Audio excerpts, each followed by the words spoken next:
दोस्तों, कैसे हो? रनिंग टिप्स के बारे में बता देता हूं। काफी बच्चे कह रहे हैं कि भाई हम रनिंग किस तरह करें। ठीक है भाई, देखो रनिंग अलग तरीके से होती है। आप ऐसे नहीं कर सकते कि पहले दिन ही रनिंग करने चले गए, टाइम देखा, शिन पेन हो रही है, टांगों में दर्द हो रही है, सांस फूल रही है, चेस्ट पे प्रेशर पड़ रहा है, उल्टी आ रही है। आपको तो ये भी नहीं पता होगा कि चेस्ट पे प्रेशर क्यों पड़ा पहले दिन, ऐसा क्या किया मैंने, है ना। सीरियसली आप कह रहे हो। हमारे जो लंग्स होते हैं, लंग्स के अंदर छोटे छोटे होल होते हैं, उसमें हवा जाती है, आती है, जाती है, आती जाती है। अब जैसे मैं नॉर्मल लाइफ में अभी जी रहा हूं, तो नेचुरली मैं नॉर्मल सांस ले रहा हूं, ऐसे तो नहीं ले रहा हूं, ऐसे ऐसे तो रनिंग करते होती है। अभी कैसे हो रही है? अभी तो नॉर्मल सांस ले रहा हूं, तो लंग्स मेरे बहुत नॉर्मल पोजीशन में इतने इतने फूल रहे हैं। ऐसे जैसे अंदर जा रही हवा तो फूल रहा है कम, ऐसे निकल रही है कम, तो इसमें प्रेशर पड़ भी नहीं रहा है। अगर फेट आ भी गया होगा, छोटे छोटे होल हैं, तो मुझे कोई इशू पड़ेगा नहीं। आधे सीढ़ियां चढ़ते एकदम फूलती सांस, क्यों? यही रीजन है, फेट आ जाता है, छोटे होल हैं, क्योंकि तब तक वो सांस नॉर्मल लाइफ में ले रहा था। सीढ़ियाँ चढ़ेगा तो थोड़ी सी ज़्यादा प्रेशर लगाना पड़ता है। ठीक है, तो लंग्स पे भी प्रेशर आता है, फिर उसको उल्टी जैसी आती है, छत पे चढ़ के थक जाता है। मेरे को इश्यू नहीं, बहुत सारी वुमेन्स को होता है, पर उनको ये नॉलेज नहीं होती है कि अक्सर हो क्या रहा है मेरे साथ। उसे लगता है हाँ पता है, ऐसे ये चलता है, तो ऐसा नहीं है बिल्कुल भी। रीज़न इसके पीछे क्या होता है, देखो जब आप रनिंग करोगे ना, आपकी सांस फूलेगी, वो जितनी भी ज़्यादा सांस फूले ये अच्छी बात है।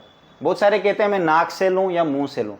मैं कैसे लेता था स्टेमिना बढ़ाने के लिए, मैं आप लोगों को बता देता हूँ। मैं क्या करता था स्टार्टिंग के दिन ही, अब की मेरी आदत है मैं मुंह से सांस लेता हूँ, नाक से मैं कभी नहीं ले पाऊंगा, चाहे कुछ भी हो जाए। और मैंने हर बार सबसे फ्रंट पे ही रहा हूँ मेरे भाई। मेरा वेट भी ज़्यादा होता था, ऐसी बात नहीं है। 174 हाइट है, 173 मेरा वेट होता था, सबसे फ्रंट पे बंदों के साथ दौड़ता था मेरे। ऐसी बात नहीं है, ये पावर पे डिपेंड होता है कि तुम्हारी टांगों और पट्टों में, पिछवाड़े में कितना दम है। सीरियसली कह रहा हूँ, ये नहीं बोलना कि पिछवाड़ा मैटर नहीं करता, बहुत ज़्यादा मैटर करता है। अगर उसमें मसल लेना है, तुम नहीं कभी भी रनिंग कर सकते। वो उन मसलों पे, क्योंकि पूरा प्रेशर वो पीछे उस मसल पे आता है। फिर लक में कितना दम है, पीठ के पीछे लक होता है जो निचले वाला, सबसे दम। उसके लिए हम सपाटे और दंड निकलवाते हैं बच्चे से। उसको तो लगता है कि कहाँ फर्क पड़ रहा है, फर्क पड़ रहा है मेरे भाई। आप कभी भी ऐसे रनिंग नहीं कर सकते कि लेग स्ट्रांग है, ऊपर वाली बॉडी ऐसे छोड़ के रखी हुई, नहीं। आपको पूरी बॉडी एक्सरसाइज प्रोवाइड की जाएगी। और एक्सरसाइज हमारी नॉर्मल नहीं होती है, देसी एक्सरसाइज हो, जिम वाली एक्सरसाइज नहीं चलती यहाँ पे। जिम से मसल फूलेंगे और रनिंग ही नहीं कर पाओगे। यहाँ पे साफ रुई की तरह आपने अपनी मसल और स्किन बनानी, बहुत लूज होनी चाहिए। आपको लगना चाहिए मेरी जान में जान ही नहीं है, वही जान है एक्चुअल में रनिंग वाली। टाइट मसल जान ये रनिंग नहीं कर पाते। मोटी स्किन भी नहीं, पतली स्किन बन जानी चाहिए आपकी, बहुत लूज स्किन बन जानी चाहिए आपकी बॉडी से, तब जाके आपकी बॉडी में स्टेमिना क्रिएट हो। और आराम आराम से 1-1.5 महीना अगर आप करोगे तो पता लग जाएगा। कोई बच्चा बहुत ज़्यादा खाना खाता है जिसका वेट ऑलरेडी ज़्यादा है, उसका भी कभी भी स्टेमिना नहीं बढ़ सकता, नहीं उसकी बॉडी में ये सब तब्दीलियाँ आएंगी। ठीक है, जिसका काम में तो नेचुरली उसका क्या ही करना, वो ऑलरेडी मस्कुलर है। तो बहुत सारी चीज़ों का तुम्हें ध्यान रखना पड़ेगा। ठीक है, हमारा फिजिकल बेस भी ओपन होता है, मेडिकल भी, सब कुछ इसमें चीज़ें से। आपकी आई की प्रॉब्लम है, आई में साइट कम है, 6-18, 6-12, 6-9, मैं गारंटी देता हूँ इन चीज़ों का हम अभी से गाइड करेंगे, 100% आपका करवा देंगे। आपकी आई साइट 6/6 लाएंगे। आप सर्जरी कराओगे 50,000 की लगेगी, उसमें भी कोई चांस नहीं, क्योंकि ऐसे बहुत सारे बच्चे मेरे बैच में हैं जिनकी सर्जरी करने के बाद भी आई साइट 6/6 नहीं आई थी। मोस्टली की आ गई थी, पर कुछ बच्चे ऐसे थे जिनको ये प्रॉब्लम थी। तो इस बात का ज़रूर ध्यान रखना। और ये नेचुरली ठीक हो सकती है, क्योंकि हमें आदत होती है कौन कौन सी चीज़ें खाने की, जो मेन चीज़ है वो हम खाते ही नहीं कभी भी। ठीक है, हम वही गाइड करते हैं और एक्सरसाइज बताते हैं कि आँखों को किस तरह क्या करना है। कभी भी आई साइट कम नहीं होगी, फ़ोन चलाने से आई साइट कम नहीं होती, इस बात का ज़रूर ध्यान रखना। फ़ोन चलाने से आई साइट तब कम होगी कि अगर आपको वो न्यूट्रिएंट्स नहीं मिल रहे हैं और आप फिर भी फ़ोन देख रहे हैं, तो डेफिनेटली फिर होगी। वो फ़ोन का रीज़न नहीं होगा, वो रीज़न होगा जो आपके उधर नहीं पहुँच रही है।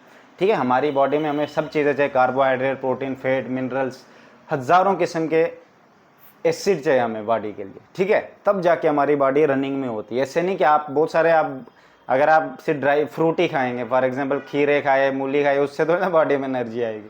हमें कार्बोहाइड्रेट चाहिए। कार्बोहाइड्रेट किस में होती है सबसे ज़्यादा? चावल में होती है।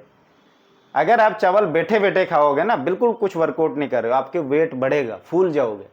अगर आप रनिंग करते हो, क्योंकि चावल में बहुत ज़्यादा एनर्जी होती है, फ्यूल होता है हमारी ह्यूमन बॉडी का, उसको कहते हैं कार्बोहाइड्रेट, उसमें सबसे ज़्यादा होता है। और ह्यूमन बॉडी का फ्यूल ही कार्बोहाइड्रेट। ठीक है, कभी भी एनर्जी की ज़रूरत चाहिए, कहीं पहाड़ी चढ़ रहे हो, इधर उधर, खाली पेट रहेगा, पर सबसे ज़्यादा चावलों में एनर्जी होती है। चपातियों में, उसमें क्या होते हैं, क्या बोलते हैं, फाइबर बहुत ज़्यादा होता है, और फाइबर बॉडी के लिए इतने ज़रूरी नहीं होता। तो अभी तो चलो अच्छी बात है, आप लोग बोलोगे यार नहीं चपाती में दम होता होगा, होता भी है डेफिनेटली, उसमें प्रोटीन थोड़ा ज़्यादा होगा, फाइबर ज़्यादा होगा। तो सबसे बेस्ट चावल होते हैं। आपको सॉफ्ट खाना खाना चाहिए रनिंग करने वाले बच्चे को। अगर आप हार्ड खाना खाओगे साइड पे पेन होगा, फिर दिक्कत होगी, आप बोलोगे यार ये क्या हो गया मेरे साथ। सॉफ्ट खाना खाना है, सॉफ्ट खाओगे हजम भी जल्दी होगा और एनर्जी भी पूरी बॉडी में मिलेगी। ठीक है, इस बात का ज़रूर। चपाती इंडियन है ही नहीं, ये तो अभी 100 साल हुआ गेहूं इधर आया, हमारे इधर चावल ही होते थे। चावल अभी भी आप महाभारत का वो पढ़ोगे ना, उस वक्त भी कह रहे हैं कि दाना दाना खाते थे। सुदामा और कृष्णा की स्टोरी सुनी होगी, आधा दाना ऐसे वो चढ़ाता था, तो चावल का होगा पर गेहूं कहीं भी लिखा नहीं होगा। तो इस बात का ज़रूर ध्यान रखना। ये तो अभी अभी रिसेंट में जैसे चाय बाहर वाले इंग्लैंड के वही जो आए थे हमारे इधर, डच पुर्तगाली, वही उन्होंने लाए थे ये सब, ट्रेड करते थे मसाले वसाले इनका। बट हाँ, ये कहीं भी आपको नहीं मिलेगा कि मक्की की नहीं, सॉरी, इसका गेहूँ यहाँ कहीं पहले होता था, बिल्कुल नहीं होता था। ठीक है, इस बात का ज़रूर ध्यान रखें। ठीक है, और ये मैं सच कह रहा हूँ, कार्बोहाइड्रेट आप कहीं भी गूगल पे सर्च मार सकते हैं कि हमारी ह्यूमन बॉडी फ्यूल क्या है, कार्बोहाइड्रेट। और कार्बोहाइड्रेट सबसे ज़्यादा चावल में पाया जाता है। ठीक है, आपने देखा होगा जब वो चावल का पानी निकालते हो बहुत गाढ़ा होता है, वही हमारी बॉडी फ्यूल है वो। हाँ, अगर आप बैठे बैठे खाते हो पानी निकाल दो, बिल्कुल चावल को नॉर्मल रखो, आपका कभी वेट नहीं बढ़ेगा। वेट तब बढ़ेगा अगर आप चावल को वो क्रैप भी रख रहे हो जो पानी, और जब भी आप रनिंग करते हो पानी नहीं निकालना, वही तो पानी एनर्जी है मेरे भाई उसका। ठीक है, बाकी बहुत सारी चीज़ें होती हैं, मैं पर्सनली गाइड करता हूँ, ऐसे ये चीज़ों पे नहीं बोलता हूँ मैं, क्योंकि मुझे पता है क्या क्या करना होता है सब चीज़ों के बारे में। ठीक है, बेस्ट ऑफ लक।